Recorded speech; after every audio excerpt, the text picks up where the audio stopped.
Hello बच्चों। अब हम इसमें देखने वाले हैं लैंग्वेज पॉलिसी, यानी कि फेडरलिज्म के अंदर हमारा ये टॉपिक चल रहा है कि फेडरलिज्म को कैसे भारत में आगे बढ़ाया गया है।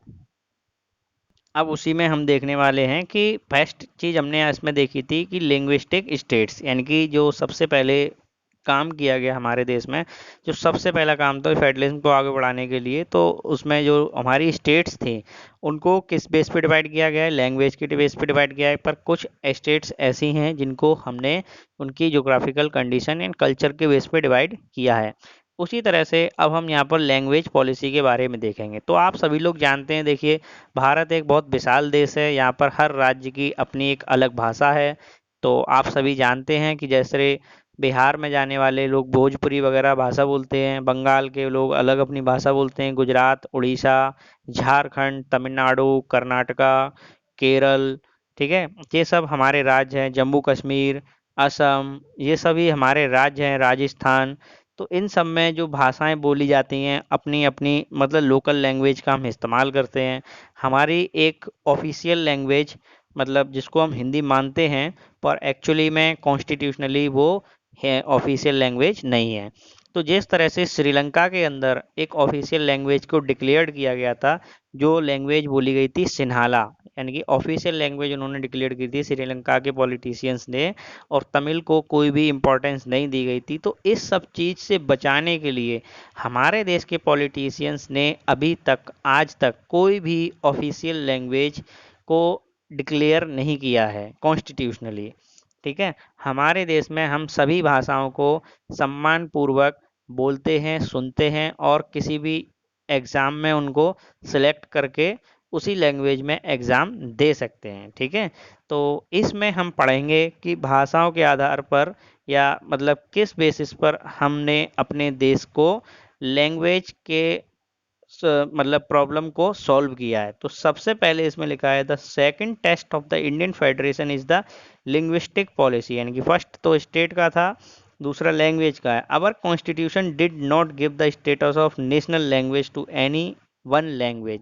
जो बात मैंने बताई थी कि हमारे संविधान ने अभी तक किसी भी भाषा को अभी ऑफिशियल लैंग्वेज के लिए रिकॉग्नाइज नहीं किया है। In Hindi was identify as the official language, Hindi को हम ऑफिशियल लैंग्वेज मानते हैं, but Hindi is the mother tongue of only 40% Indians.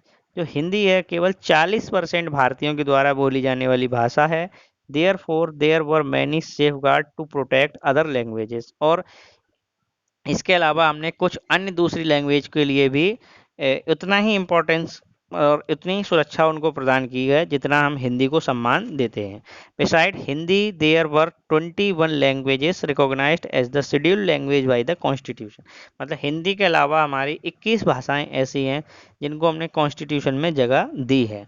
A candidate in an examination conduct for a central government position may opt to take the examination in any one of the language। अगर कोई भी मतलब candidate central government का exam देने जाता है तो वो किसी भी भाषा, यानी कि जो कॉन्स्टिट्यूशन में रिकॉग्नाइज की गई हैं उस भाषा में एग्ज़ाम दे सकता है। Many of the government work take place in the official language of the concern state.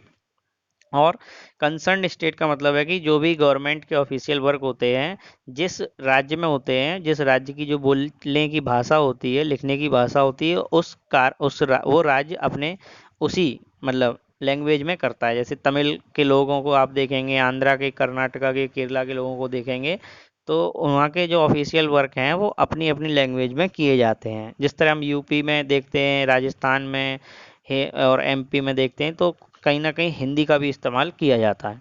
Unlike Sri Lanka, the leaders of our country adopt a very कॉजन attitude in spreading the use of Hindi.